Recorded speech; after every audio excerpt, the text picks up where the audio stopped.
Ya, selamat pagi Ibu Bapak Saudara-saudara yang harus bahagia karena 3 keberuntungan.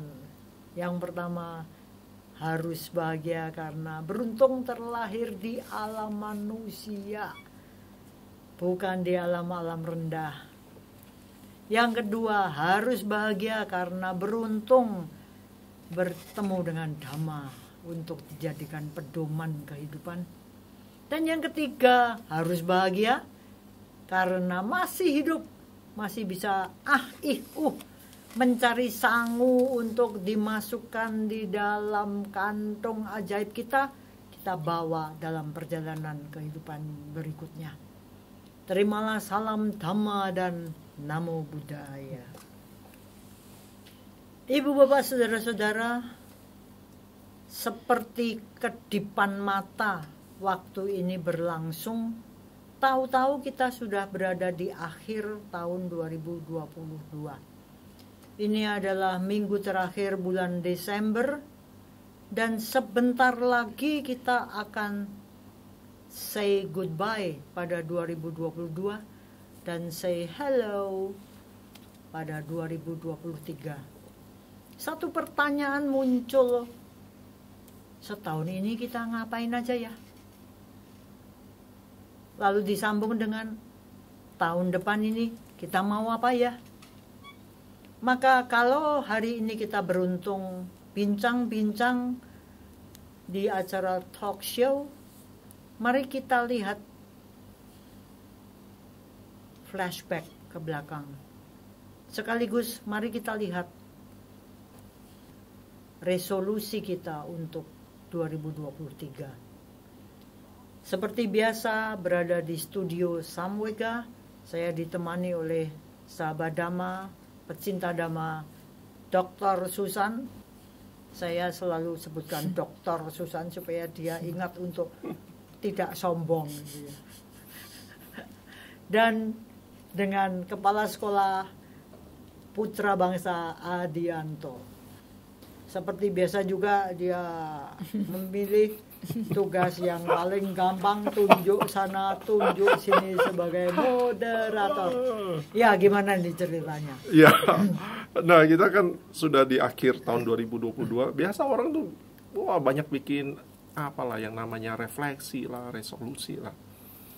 Saya mau mulai dengan diri saya sendiri nih. Kemajuan, Bu, kemajuan. Karena tahun ini 2022 ini saya pikir ada beberapa yang jadi buah pikir saya yang saya renungkan sehubungan dengan proses ganti tahun dan apa yang sudah dilalui. Kalau ganti tahun itu artinya umur bertambah. Dan apa yang sudah saya lalui, saya tidak bahas dulu apa yang sudah dikerjakan. Saya melihat tentu saja dari proses kita berinteraksi, bekerja, kalau kita mau melakukan perenungan, refleksi, mengambil hikmah, kalau bahasa umumnya, pasti kita akan belajar sesuatu dari setiap apa yang kita lakukan. Apakah itu nanti kita ketemu persoalan, apakah ketemu keberhasilan, apakah ketemu halangan, tantangan, dan sebagainya. Pasti kalau kita mau refleksi, kita bisa belajar. Cuman saya tidak mau bahas itu, saya mau lihat ke dalam diri secara fisik dulu dah. Ternyata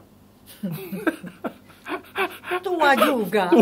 Menemani hidup tinggal bersama dengan orang-orang tua ada satu hikmah. Iya.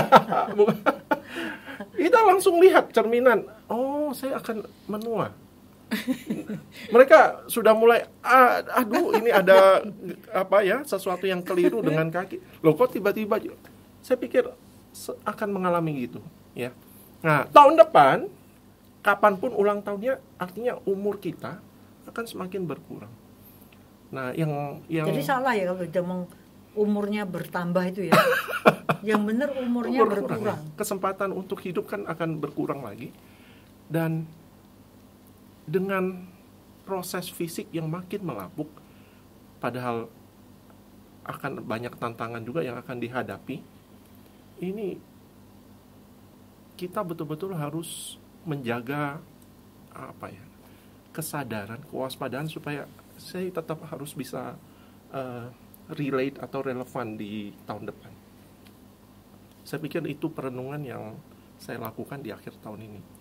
Nah, saya mungkin akan bawa poin ini ke pandangan ibu-ibu yang hadir di sini, dihubungkan dengan refleksi pribadi juga, melihatnya seperti apa sih? Old and new katanya. Bu Susan dulu. Ya, kalau saya itu gini, ternyata gitu ya, degeneratif ya. Jadi tubuh itu kalau sudah tua itu kan semakin merlapuk gitu. Jadi bukan selnya itu bertambah banyak gitu, tetapi sel kita itu yang mati itu akan lebih banyak. Itu membuat saya itu, kalau Bulan itu pernah bilang orang hidup itu harus mindful gitu ya. Ternyata pelapuan itu membuat saya lebih mindful. Itu yang saya alami. Jadi pertama kali saya itu merasa melapuk itu ini frozen muscle. Jadi tiba-tiba pelumas di semua otot saya itu, terutama sendi. Yang otot bukan sendi. Jadi frozen muscle, bukan joint gitu. Itu tiba-tiba tuh berkurang. Itu usia saya kalau itu 10 tahun yang lalu berarti masih seusia Pak Adi kan, 40 gitu. Itu tuh udah mengalami frozen muscle di daerah sini. Nah, lalu itu yang saya rasakan adalah dulu saya salah gerak itu nggak masalah, salah memposisikan anggota tubuh itu nggak masalah. Ternyata ketika pelumasnya itu berkurang, itu awareness terhadap posisi tubuh itu menjadi terasakan. Dulu ya, kalau misalnya nih saya itu kan suka ikut ini ya, ikut senam di sanggar gitu kan. Gurunya itu ngawur ya Bu, nggak sistematis. Itu tubuh saya bisa aja ngikutin, sehingga saya itu nggak bisa menilai mana guru yang baik, mana guru yang kurang kompeten. Pokoknya berkeringat gitu. Iya, begitu saya ini mengalami frozen muscle, yang nggak sistematis itu bisa bikin otot saya tuh ngunci. Nah, sehingga kalau Bulani bilang mindfulness itu tuh justru terjadi saat fisik saya ini betul-betul bisa membuat saya itu mindful. Itu pertama. Nah, yang kedua ya Pak, dulu itu saya itu kayak superwoman gitu, kayak multitasking Bu. Segalanya itu bisa. Jadi motorik sama otak itu bisa kerjasama. Contoh nih ya, saya pegang apapun di sini mikir macam-macam, ini tuh tetap stay. Sekarang pecah kok Bu. Iya. Jadi koordinasinya terganggu. Koordinasi. Nah sekarang sehingga saya itu punya mindfulness tuh gini, ini berarti pikiran saya ini kemana-mana karena yang saya pegang ini jatuh. Jalan ya, begitu saya mikir apa saya bisa tersandung. Gitu. Jadi ini yang saya alami. Sampai anak saya tuh bilang, Mama tuh kok sekarang sering numpah-numpahin. Jadi misal nih mau buka itu ya, buka sesuatu, mikir ini tumpah pasti gitu. Nah ini yang menurut saya sekarang itu saya harus fokus, lebih mindful. Jadi itu yang membuat saya gini, ternyata fisik itu bisa mengarahkan saya kepada pengolahan pikiran yang lebih baik. Betul. Peningkatan batin itu sebenarnya. Gitu. Kalau dipakai untuk penyadaran, iya, karena waktu muda saya tuh mau jempalitan pikiran saya nggak jelas kayak apapun itu, motorik di sini tuh masih support. Makanya sekarang saya tuh kan nggak berani kayak misalnya setir mobil gitu ya Bu. Saya banyak pikiran, ini pasti nanti ngeri gitu. Saya bisa celakain orang, tiba-tiba nabrak gitu loh. Nah, maka sekarang itu saya jadi lebih super hati-hati kalau mengendarai supaya tidak melukai orang. Jadi kok saya merasa penuaan tubuh itu membuat ada manfaat ya. Membuat saya itu lebih mengolah pikiran saya lebih baik. Saya lebih mengolah awareness saya dengan lebih baik. Makan ya Bu, itu kan ada meditasi makan tuh. Sekarang saya nggak usah disuruh meditasi. Kalau nggak konsen ke gigi tuh.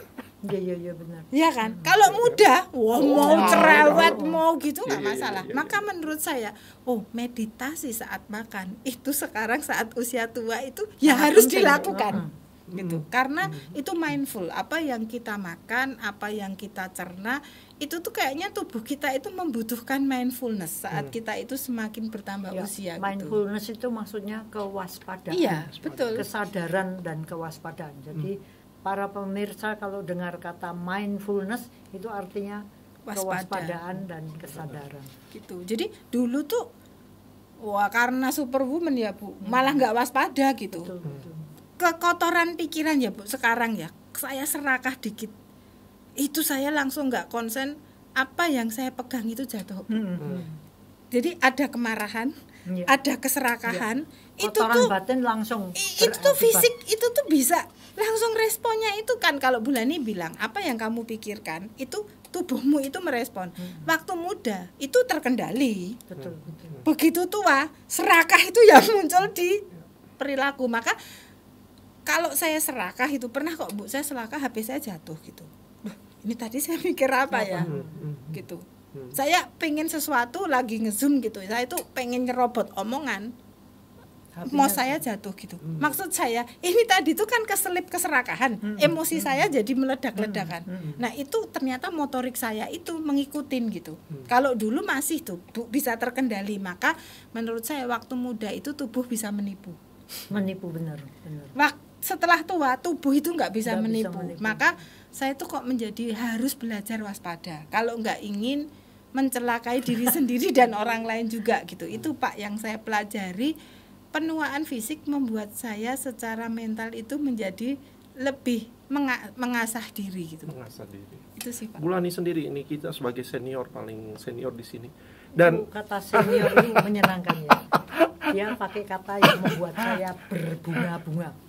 Sebelum Bulani mulai, saya mau kasih catatan dulu ke pemirsa kita. Satu hal yang banyak orang sampaikan ke saya tentang Bulani adalah pengen menua seperti Bulani, yang dilihat adalah semangatnya. Gimana tetap bisa menjaga ini nih? Kok semangatnya tuh dari mana? Iya bisa tetap memimpin ini, kegiatan ini, memberikan instruksi ini, semangat ketika menyampaikan sesuatu yang kebenaran yang dia anggap ini bermanfaat buat orang lain. Itu yang jadi catatan. Punyanya cuma itu. Saya tidak punya yang lain-lain, mau kecantikan fisik ya nggak punya. Sederhana ya Bu. Bulani menua itu, Bulani melihatnya seperti apa sih? Sebenarnya kalau kita ngerti bahwa kita ini mau mati ya, itu Sang Buddha kan seringkali kan mengajarkan kita untuk renungkanlah kematian. Itu kan sering toh. Kematian sampai proses fisik yang melapuk, membusuk itu ada stepnya, berapa belas step. Itu kan supaya kita tuh ingat bahwa kita tuh akan mati. Nah, kalau kita ini mau mati dan kita sadar, ya kan pilihannya gampang toh. Mau ngelukro apa mau semangat. Nah, saya milih yang semangat dong. Kan saya orang pinter kan gitu. Dan lagi kalau kita ngerti bahwa ini pun akan berlalu, kekuatan fisik saya ini akan berlalu. Jadi mumpung masih bisa dipakai, ya kan aneh kalau saya nggak pakai kan gitu. Makanya tahun lalu ini saya mendapat hoki yang luar biasa. Karena mungkin selama 5 bulan saya harus jalan pakai tongkat. Wow, ciami. Orang lain ngomong kaget. Lan, kok tongkat? Mereka menganggap aku kan, wah, sosok Gatot Kaca, Sri Kandi gitu. Kok pakai tongkat? Bagi saya, ini latihan loh. Apa yang terjadi waktu pakai tongkat? Ya, latihannya apa? Bahwa aku butuh ini hanya untuk berjalan yang tadinya nggak usah mikir kayak Bu Susan. Jalan aja harus mikir. Dan kalau dikatakan saya sekarang mindfulness-nya lebih main, Bu Susan tadi ngomong gitu. Oh, saya setuju banget. Karena baru aku cerita sama kamu kan, kemarin dulu aku jatuh gara-gara ya tanpa tongkat itu udah merasa tanpa tongkat. Oke, nggak pakai tongkat. Kan stepnya kan juga banyak tuh.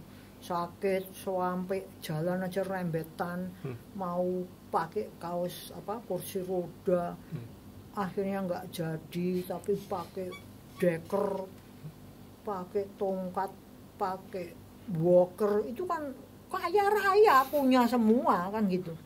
Terus lama-lama tanpa tongkat, lama-lama sekarang ini sudah tanpa deker, tapi saya tetap jalan hati-hati, terpaksa karena kalau saya sampai meleset saya jatuh. Nah di situ kalau saya sekarang lihat saya ini dicintai oleh para dewa dan manusia, kan di dalam ada itu dicintai oleh para dewa dan manusia. Saya merasa dicintai oleh para dewa dan manusia karena ketika jatuh pun rasanya ada yang nadain gitu. Jadi jatuh gedeblek gitu. Jatuhnya kayaknya pelan-pelan, jadi nggak ada apa-apa gitu.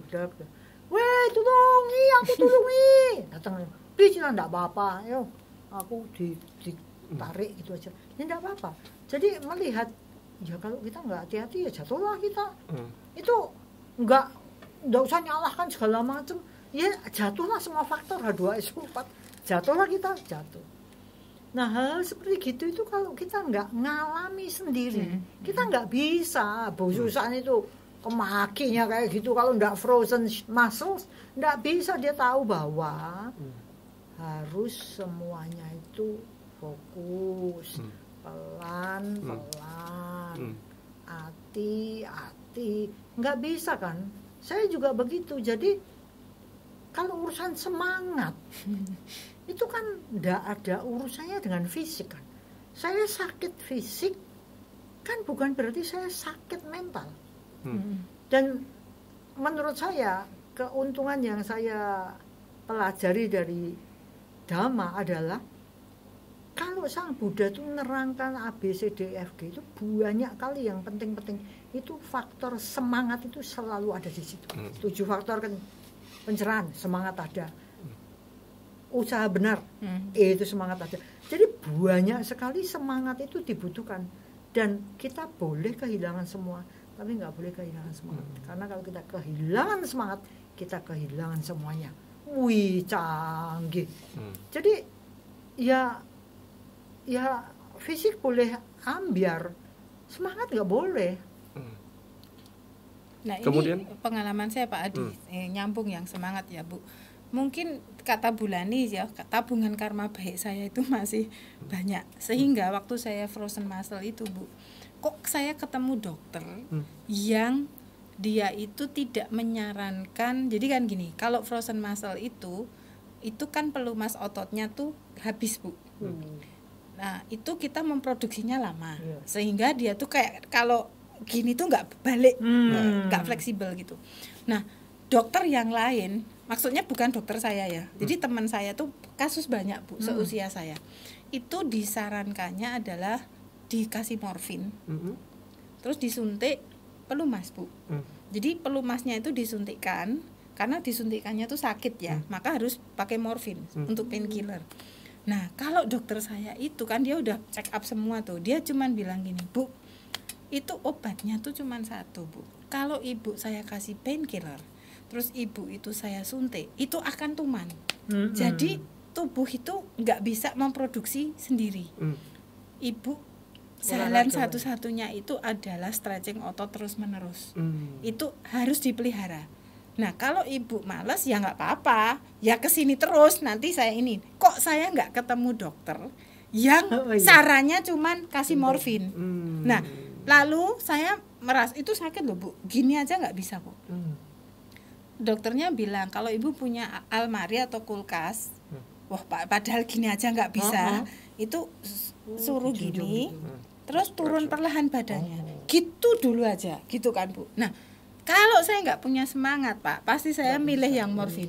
Instan aja. Sakitnya minta ampun itu Pak. Yang gini, stretching gini. Iya, ini soalnya gini aja nggak bisa. Nah kalau Pak Adi tanya semangat, tuh kok saya merasa gini, dokter itu memberi solusi yang menurut saya itu masuk akal. Kalau saya nggak lakukan, kan berarti saya yang males.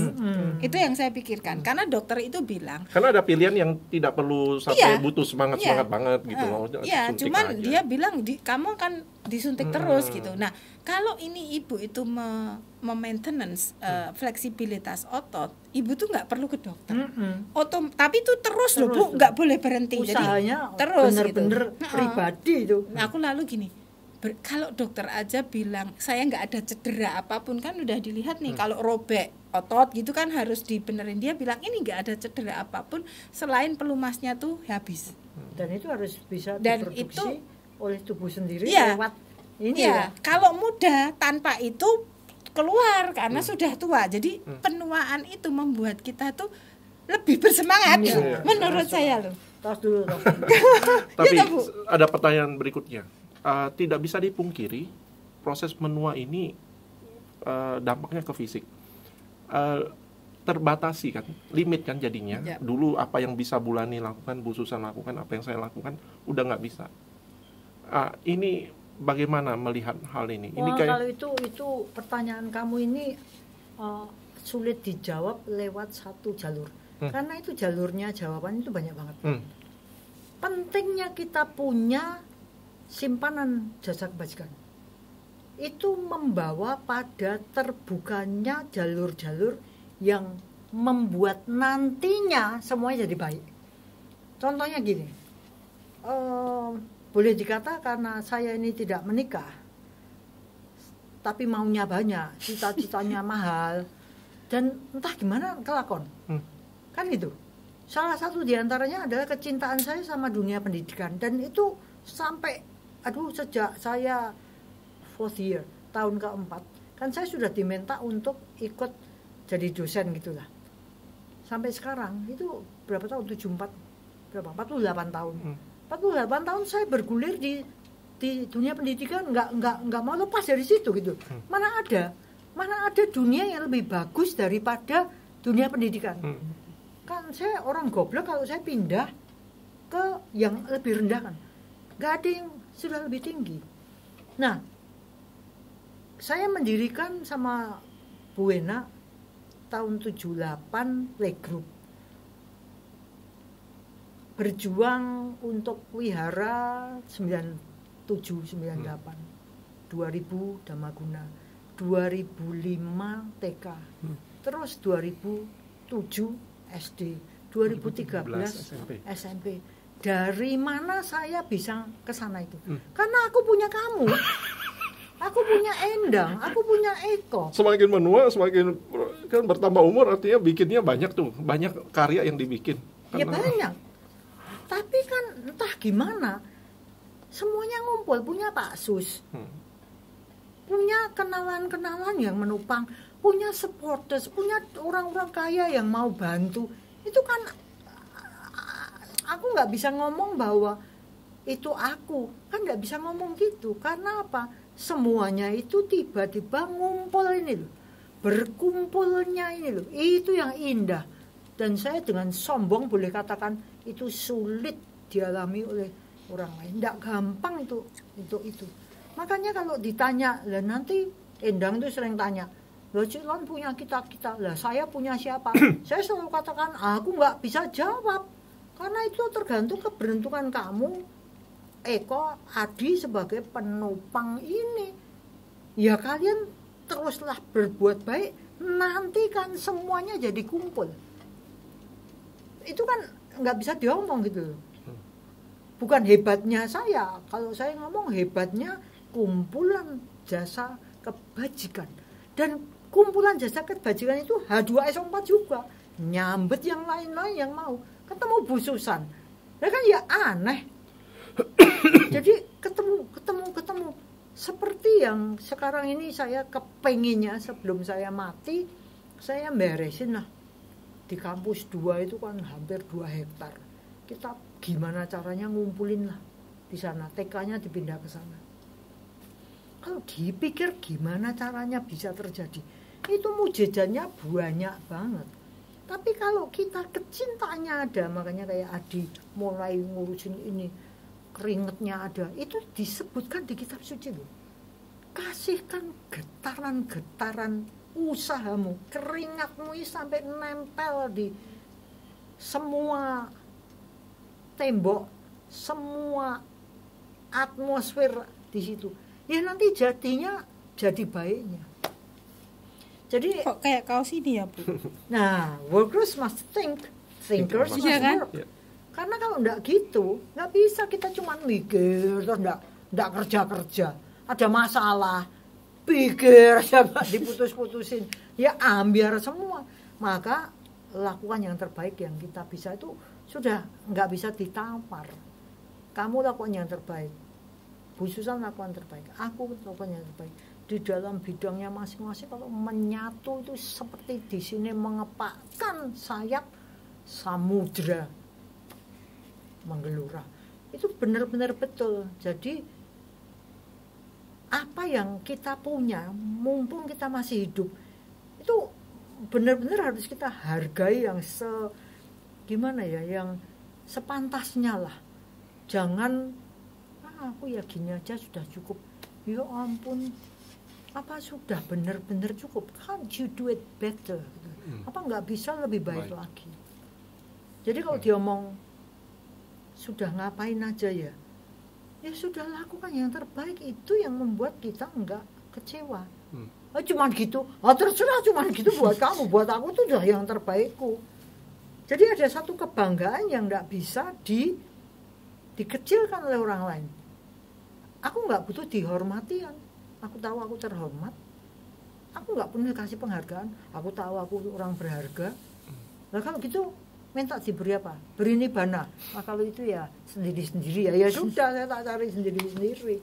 Tapi dengan cara pola pikir yang benar, itu kok old and new itu doesn't mean anything gitu loh. Nggak ada perbedaan artinya. Kan apa? Old ya tetap berlalu, new ya nantinya berlalu. Jadi old dan ini masing-masing momen ini harus diisi karma baik, karma baik. Salah, enggak apa-apa. Upayakan perbaikan. Salah lagi, enggak apa-apa, tapi jangan salah ya apa-apa, aku salah aja. Ya jangan kayak gitu tuh ya tolol bin geblek. Kalau sesuatu itu terbatas banget, aku ngertinya gini dan ternyata salah, ya sudah mau gimana. Tapi kan sekarang aku tahu bahwa itu salah. Seperti Edison aja kan, aku tahu 10.000 hal yang ternyata tidak membawa bola menyala. Nyala. Oke, dari Bulani artinya keterbatasan itu bisa dijawab kalau kita punya simpanan karma baik. Tiba-tiba yang namanya limitasi itu kayaknya jadi tersingkirkan. Kalau Bu Susan sendiri menua, ada proses apa yang dirasakan terbatas karena proses menua itu? Fisik atau apa gitu? Kalau saya sendiri tuh saya kok tidak merasa itu sebagai keterbatasan ya Pak. Saya itu merasa itulah saat saya untuk berhenti sejenak, menata diri lalu melakukan yang terbaik. Karena justru dengan adanya keterbatasan, saya itu bisa memilih mana yang paling baik yang saya lakukan. Kalau nggak ada keterbatasan, saya itu merasa bisa apapun saya lakukan. Sekarang karena saya itu terbatas secara fisik dan pikiran, semakin tua itu kan memorinya mulai berkurang gitu ya. Saya tuh kayaknya nggak setajam dulu cara berpikirnya. Kalau dulu itu bisa kayak memikirkan satu hal itu lama. Sekarang itu saya merasa kalau ini udah terlalu lama saya pikirkan tuh saya lelah gitu. Lalu saya tuh dulu bisa memikirkan banyak hal. Misalnya saya punya sekian peran, itu tuh kayaknya itu semuanya tuh clear in my mind. Bahkan file-file di mana itu kayak jelas gitu. Sehingga dulu tuh hampir semua pekerjaan baik atau enggak baik itu saya pegang. Berguna atau enggak berguna itu saya pegang, ada manfaatnya atau enggak itu saya pegang, karena saya merasa bisa melakukan itu semua. Sekarang setelah fisik saya itu enggak bisa berkompromi, otak saya juga sudah enggak, itu saya itu bisa memilih mana yang paling bermanfaat untuk sangu saya sebelum saya mati. Jadi kalau dulu tuh saya tuh gaya banget gak usah milih gitu. Sekarang tuh saya merasa kalau itu gak bermanfaat untuk spiritualitas saya nggak pilih. Karena itu menggeret hal yang baik itu jadi buruk. Karena kan lalu saya di sini juga jadi nggak perform. Nah itu yang saya, jadi keterbatasan tuh bagi saya itu membantu saya memilih yang terbaik. Itu Pak. Wow, kalau dihubungkan dengan cara berpikir Bulani itu selalu milih apa yang memberikan manfaat yang lebih. Kalau pakai istilah anak-anak yang muda, kalau dengerin penjelasan, cari game yang poinnya paling tinggi. Ya, paling gede. Ya memang harusnya gitu, karena pada suatu titik kita tuh sebenarnya kayak jegagi gitu loh. Kayak tiba-tiba kecelek itu. Loh, aku nih ngejar apa tuh? Iya. Kalau selagi muda, selagi fisiknya oke, mereka selalu pilih yang game yang poin-poinnya tinggi, wah luar biasa waktu Luar biasa. tua ya. Ya. Ya. Makanya kalau Sudah terbiasa. orang muda itu ngegame tuh ya game apapun dimainkan gitu. Poin besar atau kecil dia belum kelelahan gitu. Tapi kalau seusia saya kelelahan, sehingga game yang poinnya gede pun jadi nggak bisa kita. Belum tentu kita Ya, dapatkan. Karena yang kecil-kecil itu udah melelahkan dan kita Iya, tersesat gitu. Itu sih yang saya rasakan. Jadi kok saya tuh merasa saya diajar untuk lebih bijaksana dengan keterbatasan penuaan. Wow, cool. Nah, Very ya, wise. ya. Nah, kita sudah bicara nih tentang proses bahwa kita melewati tahun ini, yang satu kesadaran yang harus dimuncul bahwa kita akan menua.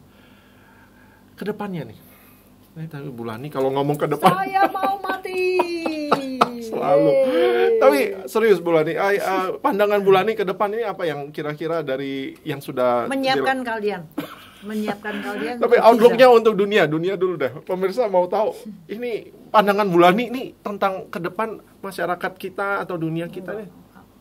Enggak ada pandangan. Soalnya kalau saya lihat itu satu kesalahan yang luar biasa dilakukan dunia secara umum adalah terlalu banyak seks, sehingga terlalu banyak anak, sehingga terlalu banyak penduduk, sehingga terlalu banyak kompetisi, sehingga terlalu banyak kebencian, sehingga terlalu banyak perang, sehingga terlalu banyak keserakahan, moha.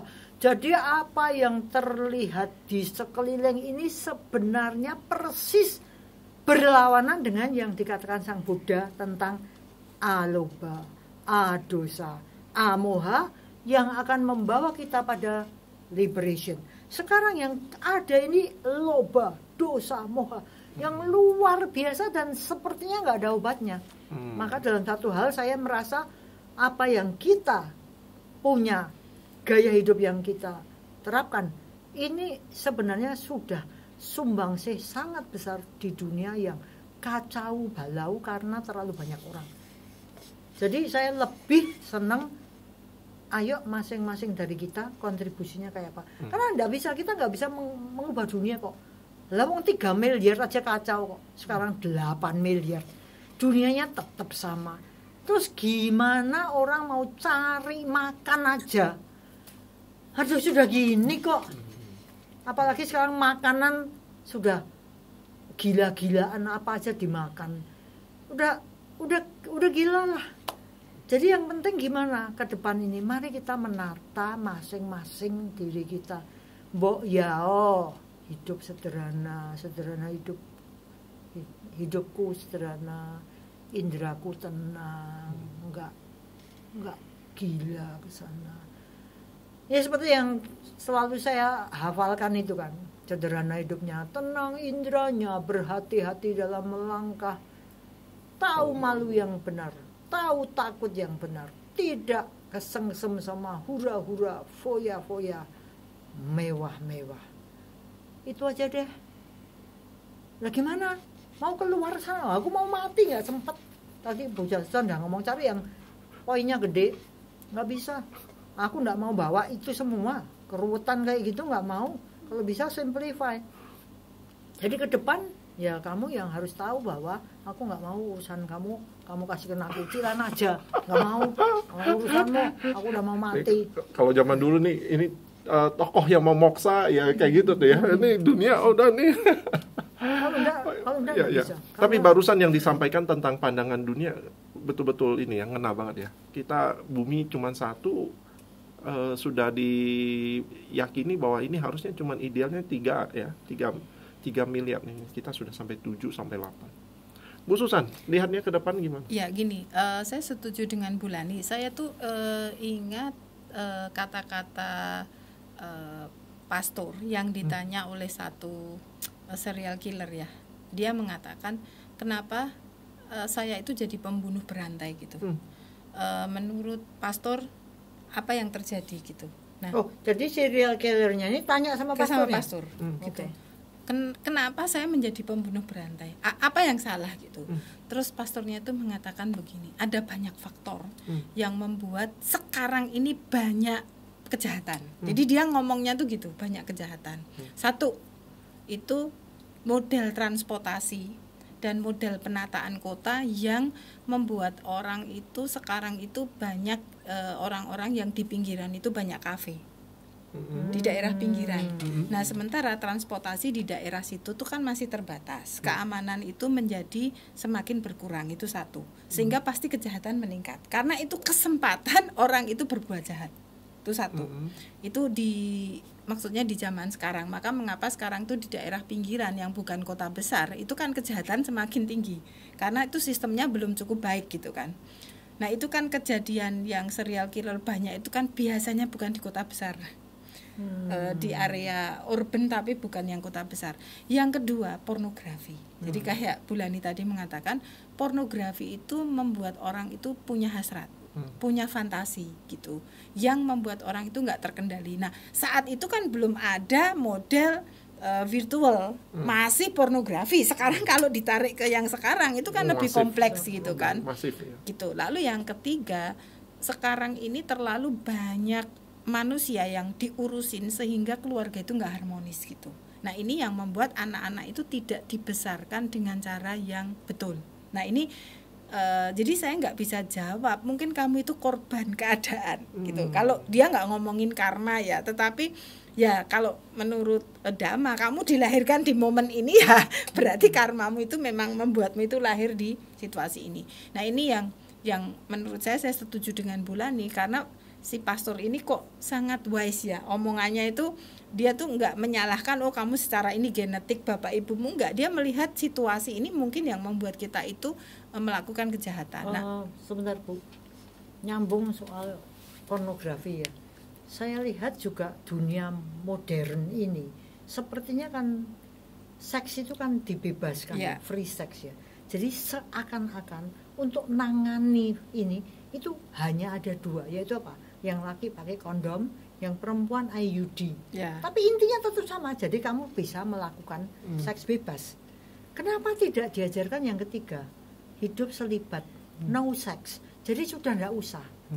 Gitu. Kan enggak pernah didengungkan, yang didengungkan kan ya karena itu untuk kesenangan toh, supaya nggak ada efek yang memberatkan dua belah pihak. Mau gitu. nanam tapi nggak mau menuai. Padahal ini juga potensi menambah generasi baru ya. Dan makanya, kejahatan baru sih, karena aborsi lah, macam-macam. Karma buruk yang baru, dan kalau sudah kondisinya penuh sesak ya masuknya kriminalitas. Mbok kita ini loh. Campaign tentang yang tiga. Kampanye tentang yang hidup selibat dan bermanfaat. Bu Susan enggak usah kan udah terlalu. Tapi anak-anaknya Bu Susan mungkin bisa. Jadi pandangan bahwa orang tidak menikah itu enggak laku, segala macam itu harus mulai disingkirkan. Kita hidup selibat tapi bermanfaat. Dengan cara begitu orang enggak bisa memandang kita. Itu yang saya suka itu si Brad Pitt itu kan. Dia kan adopsi banyak anak. Jadi dia nggak punya anak sendiri. Jadi anaknya dia itu dari berbagai etnis. Karena dia merasa ya inilah tugas kita. Menikah itu nggak usah punya anak. Tetapi bagaimana kita itu ya menolong orang-orang yang sudah terlanjur dilanjurkan gitu. Menurut saya Brad Pitt itu meskipun dia aktor gitu, tetapi kayaknya spiritualitas dia itu cukup baik. Nah, menyambung ke Pak Adi, apa sih resolusi saya itu ke depan? Nah, kalau saya sendiri itu saya merasa saat ini saya itu semacam punya niat gitu ya, untuk tidak melakukan hal-hal yang menambah karma buruk itu subur.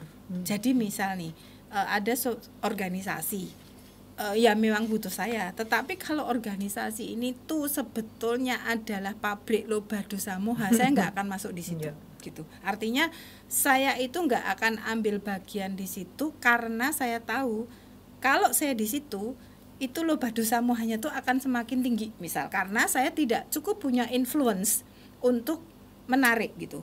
Yang terjadi adalah saya kan malah memberi energi untuk loba dosa moha. Jadi itu misal pekerjaan. Kalau pekerjaan ini membuat saya itu semakin entah loba dosa moha saya sendiri atau loba dosa moha orang-orang di sekitar saya semakin berkembang, saya tidak akan ambil bagian di situ gitu. Sehingga saya itu sekarang ini merasa nggak bingung lagi memutuskan gitu.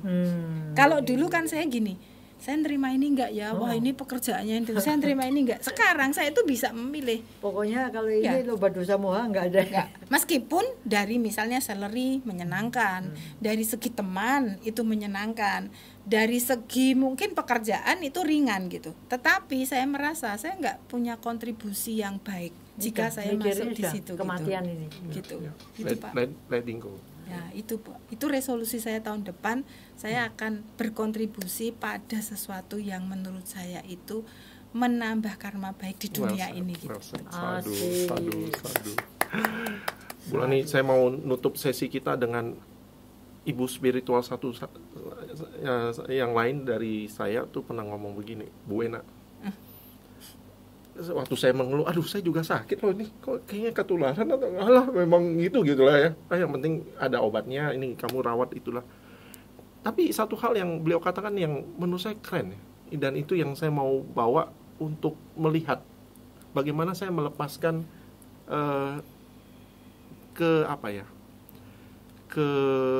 keremajaan atau kekuatan tubuh yang memang tidak bisa dipertahankan karena seiring usia. Bahwa ketika mata mulai tidak bisa melihat dengan jelas, itu waktunya kita untuk melihat ke dalam. Wah, beliau puitis loh. Romantis. Tapi tentu dengan tidak kata beliau tak gitu ya. Kata-katanya tegas. Iya, tegas ya. Yang kedua, kalau sudah tidak terlalu bisa mendengar, rodor sudorungo, itu saatnya mendengar diri sendiri, kata hati. Mendengar kata hati. Wah, keren. Terus kalau sudah tidak, kaki udah nggak bisa kemana-mana melangkah, itu waktunya untuk berdiam diri. Wah, keren. Dan itu yang saya mau share ke pemirsa kita. Quotes by Bu Ena. Iya, saya kira ngalor ngidul kita tentang old and new bisa membawa masing-masing dari kita untuk melihat ke dalam diri apa saja sih yang sudah terjadi, kesalahan-kesalahan apa sih yang sudah kita lakukan, sekaligus kehebatan-kehebatan apa yang sudah berada di dalam kanvas kehidupan kita, untuk kita ambil manfaatnya menjadi lebih baik, sehingga tahun 2023 membawa cita rasa yang baru, yang lebih dekat dengan Dhamma. Karena waktu yang berlalu berarti berkurangnya kesempatan kita untuk mengumpulkan jasa kebajikan. Semoga kita memiliki semangat untuk terus berada dalam jalan Dhamma, terus belajar untuk setapak demi setapak mendekat pada pembebasan. Semoga semua makhluk bahagia dan semoga yang terbaik datang pada kita semua. Selamat tahun baru.